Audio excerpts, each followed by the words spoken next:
Bloomberg Audio Studios. Podcasts, radio, news. Welcome to the Bloomberg Daybreak Asia podcast. I'm Doug Krisner. So markets got mixed signals on the U.S.-China trade war today. President Trump said his administration did hold meetings with Chinese officials as recently as this morning. Now, those remarks came after Beijing called reports of negotiations groundless. At the same time today, the Fed speak revived talk of a rate cut as early as June, and in a moment we'll be speaking with Steven Schoenfeld, CEO of MarketVector Indexes. But we begin this morning in Alliance City. Joining me now is David Chao. He is the global market strategist for the Asia Pacific at Invesco. He is on the line from Singapore. David, thank you so much for making time to chat with us. I think we can agree that the signals on the trade war were a bit confusing. President Trump saying his team is talking to China, Beijing denying the existence of negotiations. I'm curious to begin with, how are you understanding this situation? And do you see one side as having a particular advantage at the moment? I think what we saw from China's reaction is very revealing of how China's approach to the tariff war is very different from all other countries. As you know, China is the only country that retaliated with these reciprocal tariffs. And the calculation, I think, that was coming out of Beijing was that Trump was going to go after China anyways. And so lest China appear weak in front of its domestic audience, they had to hit back. And so now I think that the calculus is perhaps less about the economic impact, and there are other geopolitical and political considerations that are going on right now. I think from China's side, the calculus is that the tariffs are going to hurt America's economy a lot more than China's economy. And as you know, in China, they have the political party controls monetary policy, like interest rates, fiscal policy such as infrastructure investment, and also other components of the economy. So I think that the calculus is that China has more tools to respond to these tariffs than other major economies. Are you expecting this trade war to go on for the foreseeable future, or do you think the pain is going to reach a particular threshold on both sides that would lead to some type of negotiation in the near term? I'm skeptical that we're going to have a near-term trade resolution. I know that the markets are pricing in for one and I think it must be very difficult to trade the tariff sentiment. But and so if we look back at 2018 or the first trade war, those negotiations took a long time, 1+ year. For the tariff negotiations to finally conclude. And I think this time around it's likely as well. I don't expect any kind of near-term tariff resolution with China in the coming months. So Treasury Secretary Bessent was saying today the U.S. and South Korea could reach an agreement of understanding on trade as soon as next week. Presumably, that would be step one. Japan has already been in negotiations with the Trump administration. It seems like both Japan and South Korea would be the first countries in the APAC region to come to some type of agreement with the United States. What does that do at the end of the day? Well, I think that makes sense because the U.S. Has security pacts with both South Korea and Japan, and they've historically been regarded as America's friends. Whereas I think the strategy between U.S. China is a lot different. But I think that certainly opens the door more for trade deals to be done in the APAC region. And I think that is a very positive development for APAC since many Northeast Asian economies rely on trade a lot more than other parts of the world. And so this could be a catalyst to galvanize Asian stocks. So how are you discovering opportunity in markets these days, especially in the Asia Pacific? There's been so much volatility.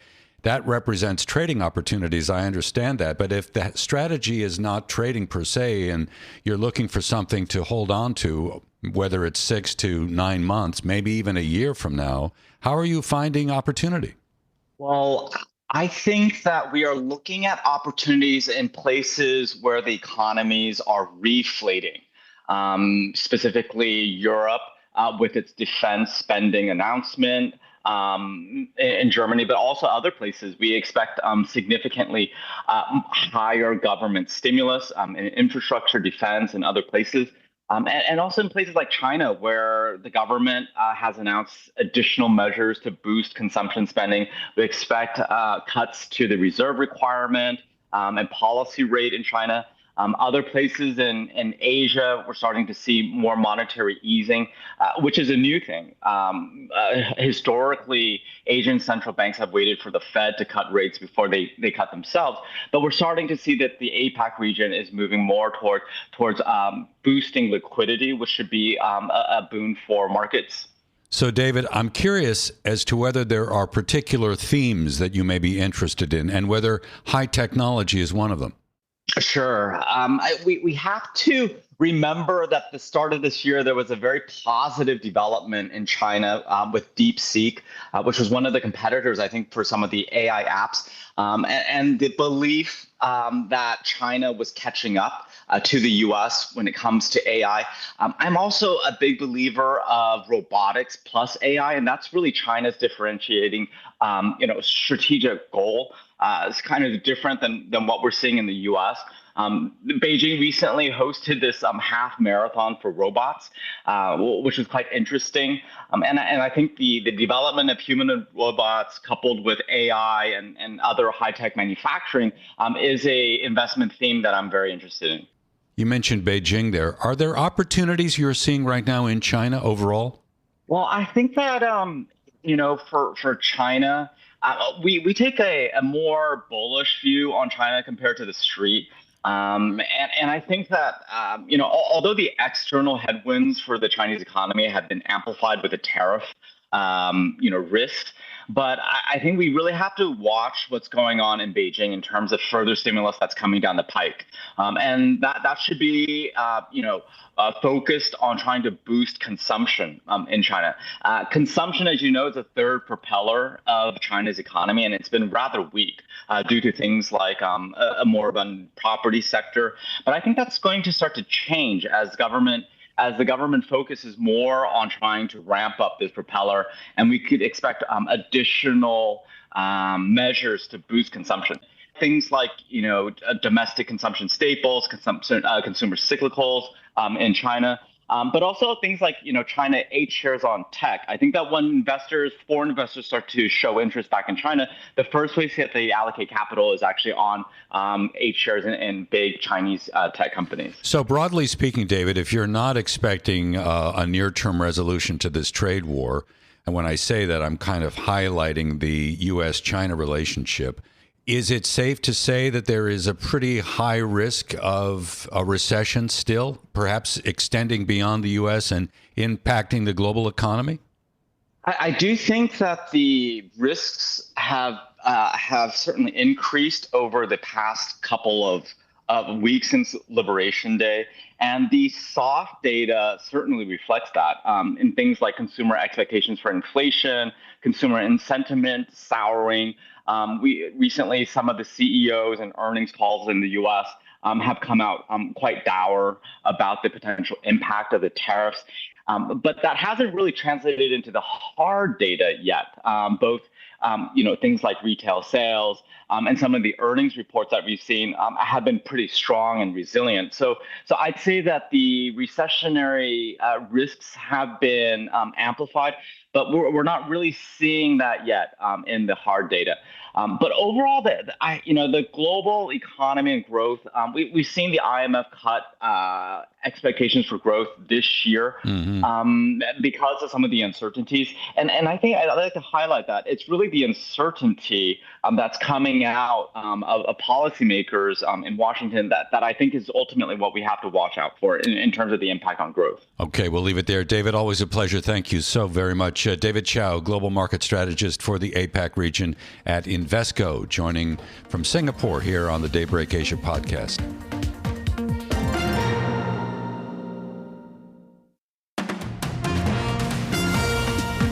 Welcome back to the Daybreak Asia podcast. I'm Doug Krisner. Bets are rising on the Fed cutting interest rates sooner than expected as a way of preventing recession. Today we heard from Fed Governor Chris Waller. He told Bloomberg Television he supports rate cuts in the event aggressive tariff levels do hurt the labor market. If the tariffs, the large tariffs had stayed on or come back on, then firms are trying to figure out how they're going to absorb some of that cost.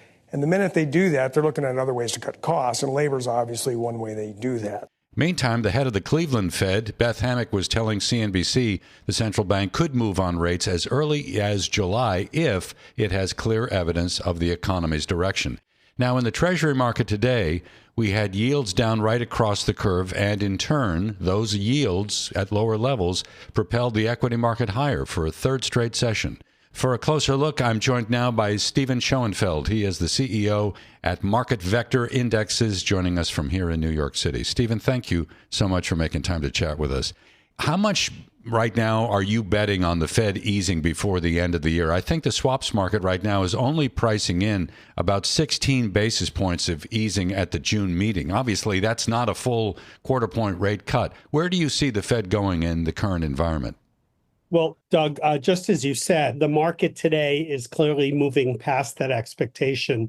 We've had some signs of a bottoming in the equity market, but today was the first day that you really saw yields drop across the curve. And so the market is more than smelling it. It heard it from the two Fed governors. And it feels like there's a little bit of a Fed put being put in the market because the equities loved it. And you saw the dollar fall, foreign currencies go up, gold rallied, even as the equity market rallied. So that's a break of this kind of strange pattern we've had in the past month or two, where you had U.S. equities, U.S. bonds, and the dollar dropping. So I feel that the market is sniffing out some possible easing, or at least an insurance policy being articulated by the Fed. It seems painfully clear that markets right now are struggling to weigh the impact of the trade war. Key question is whether the tariffs are going to hurt growth or spur inflation. I think the answer is both, potentially. Are you worried about stagflation still? It's certainly a worry, but we're seeing a lot of concessionary signals from the White House, in some ways even getting ahead of the Chinese, who are still denying that they're in conversations with the White House.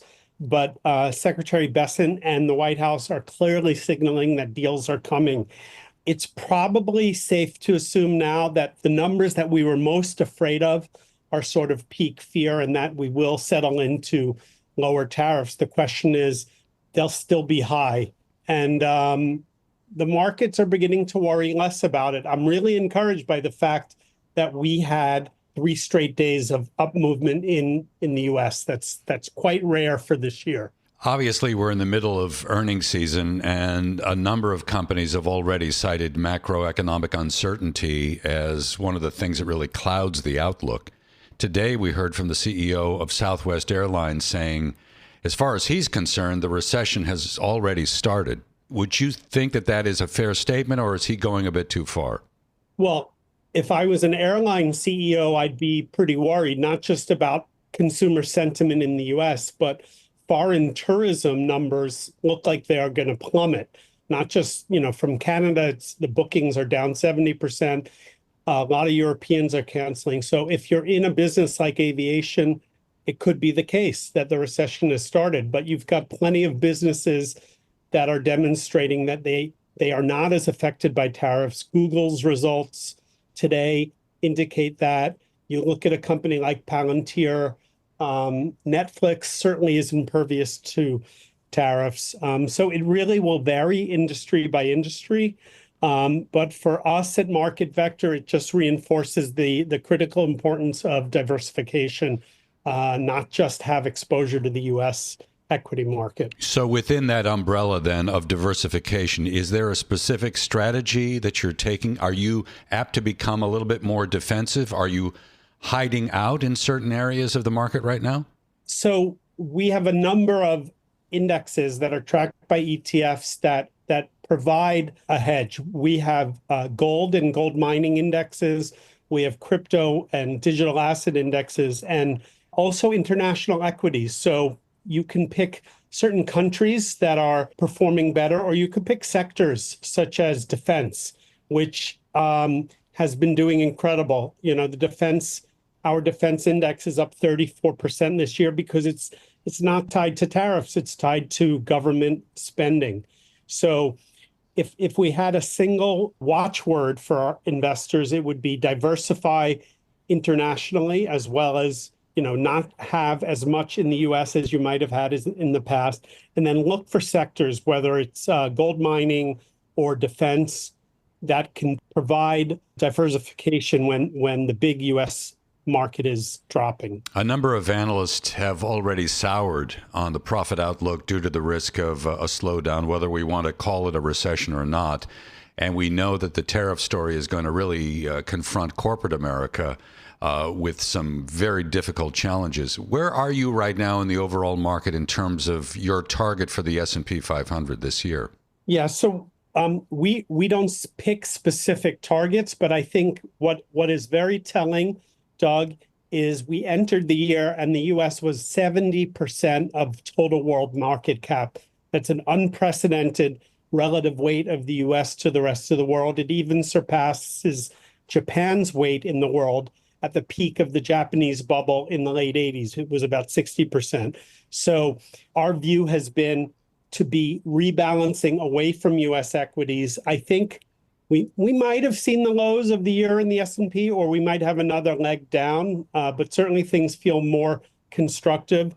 I wouldn't look for a major source of return in U.S. equities, not after 2 straight years of 25% return and the U.S. becoming so dominant over the last few years. All you have to do is look at some of the analyst reports from late last year where, people are talking about U.S. exceptionalism. You have to be in the U.S. And that was probably the peak, right? So I think investors are better served to be spreading their allocation across the globe. So to what extent do you believe this trade war initiated by the U.S. has done more, let's not necessarily say permanent damage, but lasting damage to the U.S. brand? So I wish I didn't feel this way, Doug, but I really do feel that the way the tariffs were rolled out, the incoherence with how they were explained, hearing different explanations, and even now, different views about whether and how they might be rolled back. It has hurt not just the U.S. brand, but the U.S. reputation as a safe haven. We've seen it in treasuries. We've seen it in U.S. equities. The U.S. has such a large deficit to fund that we have to attract foreign capital. And unfortunately, I think we're going to pay a higher price for it. And I think global asset allocators, whether they're based in Europe or Asia, sovereign wealth funds or big asset managers, are going to be very reluctant to return to the very high allocation levels they had in U.S. equities. Steven, we'll leave it there on that note. Steven Schoenfeld, CEO of MarketVector Indexes, thank you very much. Steven joining us today from New York City here on the Daybreak Asia podcast. Thanks for listening to today's episode of the Bloomberg Daybreak Asia Edition podcast. Each weekday, we look at the stories shaping markets, finance, and geopolitics in the Asia Pacific. You can find us on Apple, Spotify, the Bloomberg Podcast YouTube channel, or anywhere else you listen. Join us again tomorrow for insight on the market moves from Hong Kong to Singapore and Australia. I'm Doug Krisner, and this is Bloomberg.